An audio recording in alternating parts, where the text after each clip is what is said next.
Hi ಎಲ್ರಿಗೂ ನಮಸ್ಕಾರ. ಇವತ್ತು ಟೇಸ್ಟಿಯಾಗಿರೋ ಒಂದು ಅಡುಗೆ ತೋರಿಸ್ತೀನಿ ನಿಮಗೆ. ಅದು ಏನು ಅಂತ ನೀವೇ ನೋಡಬೇಕು.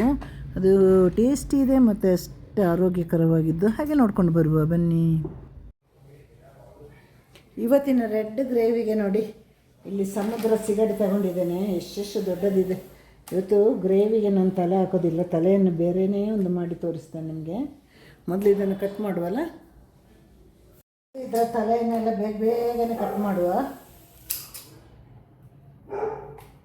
ತಲೆಯನ್ನೊಂದು ಒಳ್ಳೆ ಫ್ರೈ ಮಾಡೋದು ಹೇಗೆ ಅಂತ ನಾನು ತೋರಿಸ್ತೇನೆ ನೋಡಿ. ಒಂದೊಂದು ಸಿಗಡಿ ಇಷ್ಟು ದೊಡ್ಡದಿದೆ ನೋಡಿ.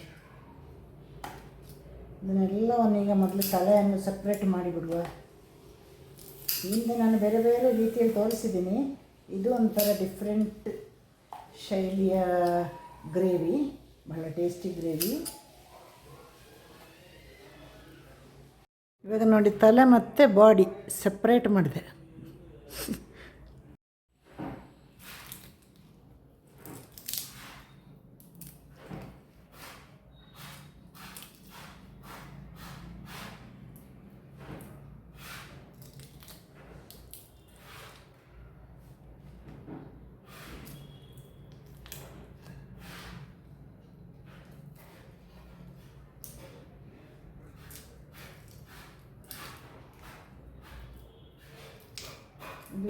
ಬೇಗನೆ ಈಗ ಕ್ಲೀನ್ ಮಾಡಬೇಕು, ಪಟ ಪಟ ಅಂತ.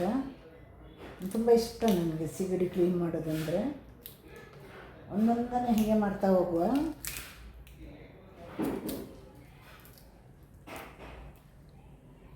ಸಿಗಡಿ ಕ್ಲೀನ್ ಮಾಡಿದ್ದಾಯಿತು. ಇದರ ಗಲೀಜಿಗೆ ಈ ಥರ ತೆಗಿಯೋಣ. ಎಲ್ಲ ಒಂದು ಮೂರು ನಿಮಿಷದ ಕೆಲಸ, 2-3 ನಿಮಿಷ ಕೆಲಸ. ಈಗ ಪಟ ಪಟ ಅಂತ ಇದರ ಗಲೀಜಿನ ತೆಗಿಯೋಣ. ನೋಡಿ, ಗೊತ್ತಾಗುತ್ತಲ್ಲ ನಿಮಗೆಲ್ರಿಗೂ ಗಲೀಜು ಎಲ್ಲಿರೋದು ಅಂತ. ಈಸಿ ಇದೆ, ತೆಗಿಲಿಕ್ಕೆ ಖುಷಿ ಕೂಡ ಆಗುತ್ತೆ. ಇದು ಎಲ್ಲವನ್ನು ಈಗ ತೆಗಿಬೇಕು. ಮಕ್ಕಳಿಗಂತೂ ಇದನ್ನು ಹಾಗೆ ಹಾಕಿ ಸಿಗಡಿ ಮಾಡಿ ಕೊಡಲೇಬಾರ್ದು, ಗೊತ್ತಾ. ತೆಗೆದ್ರೆ ಏನು ತೊಂದರೆ ಇಲ್ಲ.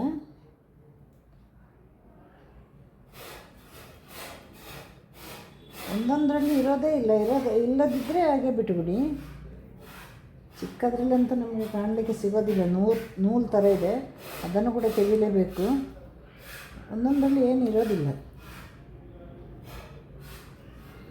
ನೋಡಿ. ಇದರಲ್ಲೆಲ್ಲ ಏನೂ ಇಲ್ಲ. ಕ್ಲೀನ್ ಮಾಡಿದ್ದಾಯಿತು ಬೆನ್ನು ಭಾಗ. ಈಗ ನೋಡಿ, 1 ಕಿಲೋ ಸಿಗಡಿಯಲ್ಲಿ ಇಷ್ಟು ಸಿಕ್ಕಿದೆ ನೋಡಿ. ಸಿಗಡಿ ಮೀನು ಸ್ವಲ್ಪ ವೆಯ್ಟ್ ಜಾಸ್ತಿ ಬರುತ್ತಲ್ವ, ಹಾಗಾಗಿ ಇಷ್ಟೇ ಸಿಕ್ಕಿರೋದು. ಕ್ಲೀನ್ ಮಾಡಿದ್ದಾಯಿತು.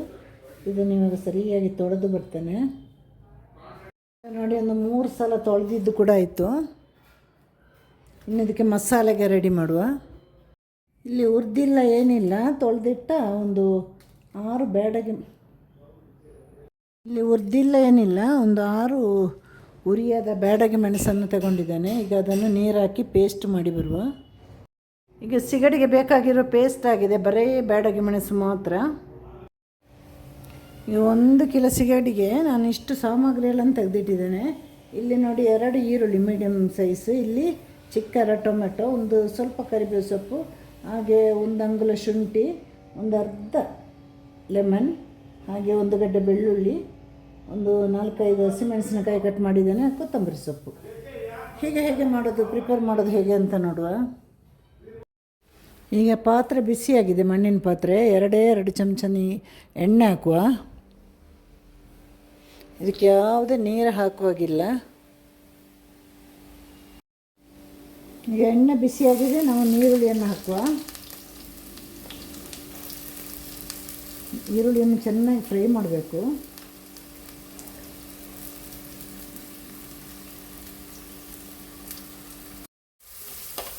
ಒಂದು ಸ್ವಲ್ಪ ಕೆಂಪು ಬಣ್ಣಕ್ಕೆ ತಿರುಗೋ ತನಕ ಈ ಥರ ಫ್ರೈ ಮಾಡುವ.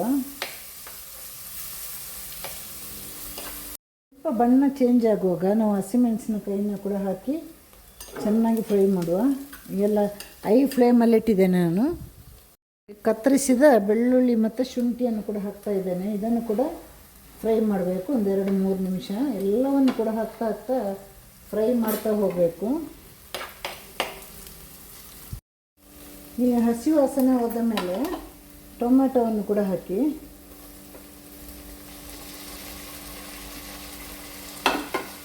ಟೊಮೆಟೊ ಕೂಡ ಚೆನ್ನಾಗಿ ಫ್ರೈ ಆಗಬೇಕು. ಈಗ ಒಂದು ಅರ್ಧದಿಂದ 3/4 ಸ್ಪೂನ್ ಒಳಗಡೆ ಉಪ್ಪು ಹಾಕಬೇಕು. ಯಾಕೆಂದರೆ ನಾವು ಸೋಯಾ ಸಾಸ್ ಹಾಕ್ತೀವಿ. ಮತ್ತು ಸಿಗಡಿಯಲ್ಲಿ ನಾನು ಹಿಂದೆ ಹೇಳಿದಾಗೆ ಇಂದಿನ ವೀಡಿಯೋದಲ್ಲಿ ಬಹಳಷ್ಟು ಸಲ ಹೇಳಿದ್ದೇನೆ, ಒಂದು ಸಣ್ಣ ಉಪ್ಪಿನ ಅಂಶ ಮತ್ತು ಸಿಹಿ ಅಂಶ ಇದೆ. ಹಾಗೆ ನೋಡಿಕೊಂಡು ಮತ್ತೆ ಬೇಕಂದರೆ ಚಿಟಿಕೆ ಹಾಕ್ಬೋದು, ಜಾಸ್ತಿ ಆದರೆ ತಿನ್ನಲಿಕ್ಕಾಗೋದಿಲ್ಲ. ಹಾಗಾಗಿ ಸೋಯಾ ಸಾಸಲ್ಲಿ ಹಾಕ್ಲಿಕ್ಕಿದೆ ಅಲ್ವ, ಅದನ್ನೆಲ್ಲ ತಲೆಯಲ್ಲಿ ಇಟ್ಕೊಂಡು ಇವಾಗ ಅರ್ಧದಿಂದ ಸ್ಟ್ರಾಂಗ್ ಆದರೆ ಅರ್ಧ ಸ್ಪೂನ್ ಸಾಕು. ಮಾಮೂಲಿ ಉಪ್ಪು ಅಂದರೆ ಒಂದು 3/4 ಸ್ಪೂನ್ ಹಾಕ್ತೀವಿ. ಈಗ ಒಂದು 3/4 ಸ್ಪೂನಷ್ಟು ಅರಿಶಿನ ಪುಡಿ ಹಾಕಿ ಅದನ್ನು ಕೂಡ ಫ್ರೈ ಮಾಡಿ. ಈಗ ಸಿಮ್ಮಲ್ಲಿ ಇಟ್ಕೊಳ್ಳಿ ಅಥವಾ ಮೀಡಿಯಮ್ ಫ್ಲೇಮಲ್ಲಿ ಇಟ್ಕೊಳ್ಳಿ, ಸೀದೋಗಬಾರ್ದು ಅರಿಶಿನ ಪುಡಿಯೆಲ್ಲ. ಈಗ ಒಂದು 3/4 ಸ್ಪೂನಷ್ಟು ನಮ್ಮ ಕೊತ್ತಂಬರಿ ಪುಡಿ. ನಾವು ಮೆಣಸು ರುಬ್ಬುವಾಗ ಕೊತ್ತಂಬರಿ ಏನು ಹಾಕಲಿ ಇಲ್ಲಲ್ವ, ಹಾಗೆ ಇದು ಪುಡಿಯಲ್ಲಿ ಮಾಡಬೇಕು. ಸದ್ಯಕ್ಕೆ ನಾವು ರುಬ್ಬಿರುವ ಮೆಣಸಿನ ಪೇಸ್ಟ್ 2 ಸ್ಪೂನ್ ಹಾಕುವ, ಯಾಕಂದರೆ ಹಸಿಮೆಣಸಿನಕಾಯಿ ಎಲ್ಲ ಹಾಕಿದ್ದೇವೆ. ಮತ್ತೆ ಬೇಕಂದರೆ ಖಾರ ನೋಡಿಬಿಟ್ಟು ಹಾಕುವ. ಇದರ ಹಸಿ ವಾಸನೆ ಹೋಗುವ ತನಕ ಫ್ರೈ ಮಾಡಬೇಕು. ಈಗ ಕರಿಬೇವನ್ನು ಹಾಕಿ ಒಂದು ಅರ್ಧ ನಿಮಿಷ ಫ್ರೈ ಮಾಡಿ. ಈಗಲೂ ಕೂಡ ನಾನು ಮೀಡಿಯಮ್ ಫ್ಲೇಮಲ್ಲೇ ಇಟ್ಟಿದ್ದೇನೆ. ನೋಡಿ, ಈ ಥರ ಒಂಥರ ಗೊಜ್ಜು ಥರ ಆಗಬೇಕು. ನೀರೆಲ್ಲ ಬತ್ತಿದೆ. ಈಗ ಇನ್ನು ನಾವು ನಮ್ಮ ಸಿಗಡಿಯನ್ನು ಹಾಕ್ಬೋದು.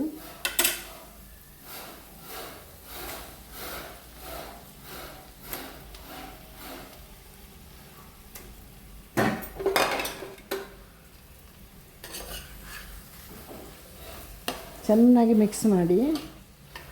ಯಾವ ನೀರು ಸೇರಿಸಬೇಡಿ, ಯಾಕಂದರೆ ಸಿಗಡಿಯಲ್ಲಿ ನಾನು ಹಿಂದಿನ ವಿಡಿಯೋದಲ್ಲಿ ಹೇಳಿದಾಗೆ ನೀರು ಬಿಡುತ್ತೆ ಸಿಗಡಿ. ಮುಚ್ಚಿ ಮೀಡಿಯಮ್ ಫ್ಲೇಮಲ್ಲಿ ಇಟ್ಟರೆ ಸಾಕು, ಇನ್ನು ಹೈ ಬೇಡ.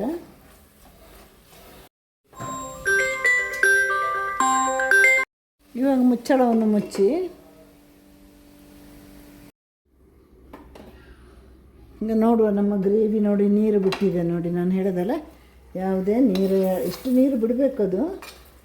ಈಗ ನಾವು ನೋಡಿ ಸ್ವಲ್ಪ ಖಾರ ಕಮ್ಮಿ ಆದಾಗಿದೆ, ಒಂಚೂರು ಚಿಲ್ಲಿ ಪೇಸ್ಟ್ ಮತ್ತೆ ಹಾಕುವ.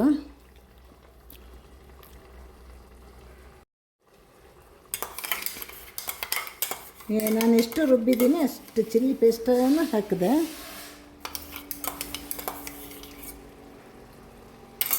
ಇದ್ರ ಜೊತೆ ಒಂದು 5 ನಿಮಿಷ ಫ್ರೈ ಆಗಲಿ.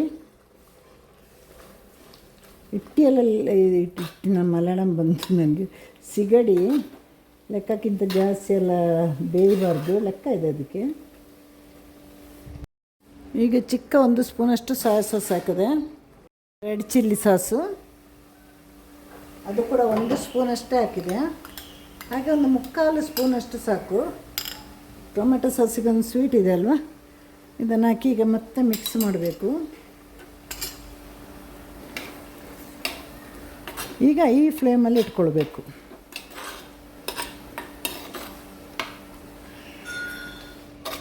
ಇನ್ನು ಮುಚ್ಚಬಾರ್ದು, ಹಾಗೆ ಬೇಯಿಸೋಣ. ಹಾಯ್, ಎಲ್ರಿಗೂ ನಮಸ್ಕಾರಗಳು. ಇವತ್ತಿನ ನನ್ನ ವಿಡಿಯೋದ ರೆಸಿಪಿ ಹಸಿ ಸಿಗಡಿ ಕೆಂಪು ಗ್ರೇವಿ. ನೋಡಿ, ಇದು ಬಹಳ ರುಚಿಕರವಾದ ಗ್ರೇವಿ. ಇದು ಬಿರಿಯಾನಿ ಜೊತೆ ಕೂಡ ಸೈಡ್ ಡಿಶ್ ಆಗಿ ತಿನ್ಬೋದು. ಆಮೇಲೆ ನಮ್ಮ ರೊಟ್ಟಿ, ನಾನು ಮಾಮೂಲಿ ಹೇಳಿದಾಗ ರೊಟ್ಟಿ, ಚಪಾತಿ, ನೀರು ದೋಸೆ, ಬಿಳಿ ಅನ್ನ, ಕೆಂಪು ಅನ್ನ, ಕಡುಬು ಎಲ್ಲದರ ಜೊತೆ ಕೂಡ ಸೂಪರ್ ಕಾಂಬಿನೇಷನ್ ಇದು. ಅದರಲ್ಲಿ ಅಕ್ಕಿ ರೊಟ್ಟಿಗೆ ಸೂಪರಾಗಿರುತ್ತೆ. ಮತ್ತು ಬಿರಿಯಾನಿ ಮಾಡಿದಾಗ ನಾವು ಸೈಡ್ ಡಿಶ್ ಆಗಿ ಇದನ್ನು ತಗೊಳ್ಬೇಕು, ಬಹಳ ಚೆನ್ನಾಗಿರುತ್ತೆ. ಹಾಗೆ ಇದಕ್ಕೆ ಏನೆಲ್ಲ ಮಸಾಲೆ ಹಾಕಿದ್ದೀನಿ ಅಂತ ನಿಮಗೆ ನಾನು ಹೇಳ್ಕೊಡ್ತೇನೆ. ಬನ್ನಿ ಹಾಗೆ ನೋಡ್ಕೊಂಡು ಬರುವ ನಾವು. ಈಗ ನಮ್ಮ ಸಿಗಡಿ ಗ್ರೇವಿ ರೆಡಿ ಆಗ್ತಾ ಬಂತು. ಇಷ್ಟು ಗ್ರೇವಿ ಬೇಕು. ಈಗ ನಾನೊಂದು ಅರ್ಧ ನಿಂಬೆ ಹಣ್ಣನ್ನು ಹಿಂಡ್ತಾ ಇದ್ದೇನೆ. ಇಷ್ಟೇ ಹುಳಿ ಸಾಕು, ಜಾಸ್ತಿ ಹುಳಿ ಆಗಬಾರ್ದು. ಮಾಡಿ ಮಿಕ್ಸ್ ಮಾಡಿ. ಕೊನೆಯಲ್ಲಿ ಕ್ಯಾಪ್ಸಿಕಮ್ ಬೇಕಾದರೆ ಹಾಕ್ಬೋದು, ಈರುಳ್ಳಿ ಎಲ್ಲ ಹಾಕ್ಬೋದು. ನಾನು ಇಲ್ಲಿ ಕೊತ್ತಂಬರಿ ಸೊಪ್ಪನ್ನು ಮಾತ್ರ ಹಾಕ್ತಾಯಿದ್ದೇನೆ.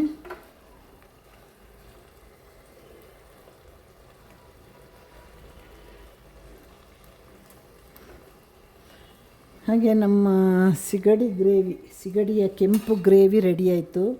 ಎಲ್ಲರೂ ಕೂಡ ಇದನ್ನು ಮನೆಯಲ್ಲಿ ಮಾಡಿ ನೋಡಿ. ದಯವಿಟ್ಟು ನನಗೆ ಲೈಕ್ ಮಾಡಿ, ಕಮೆಂಟ್ ಮಾಡಿ. ನಿಮ್ಗೆ ಏನು ಕಮ್ಮಿ ಆಗುತ್ತೆ, ಒಂದು ಲೈಕನ್ನು ಒತ್ತಿಬಿಟ್ರೆ ನಿಮ್ಗೆ ಏನಾದರೂ ಅಲ್ಲಿ ನಷ್ಟ ಆಗೋದೇನಿಲ್ಲ ಅಲ್ವ. ಇಷ್ಟು ಕಷ್ಟಪಟ್ಟು ಎಷ್ಟು ಕಷ್ಟ ಇದೆ ಗೊತ್ತಾ ಯೂಟ್ಯೂಬಲ್ಲಿ ಅಡುಗೆ ಮಾಡೋದು. ಅದೇ ಅಡುಗೆ ಮಾಡಿದವರಿಗೆ ಗೊತ್ತು. ಅದರಲ್ಲಿ ಈ ಥರ ಮೀನು ತಂದು ಮನೆಯಲ್ಲಿ ಕಟ್ ಮಾಡಿ ತುಂಬಾ ಕಷ್ಟ ಇದೆ.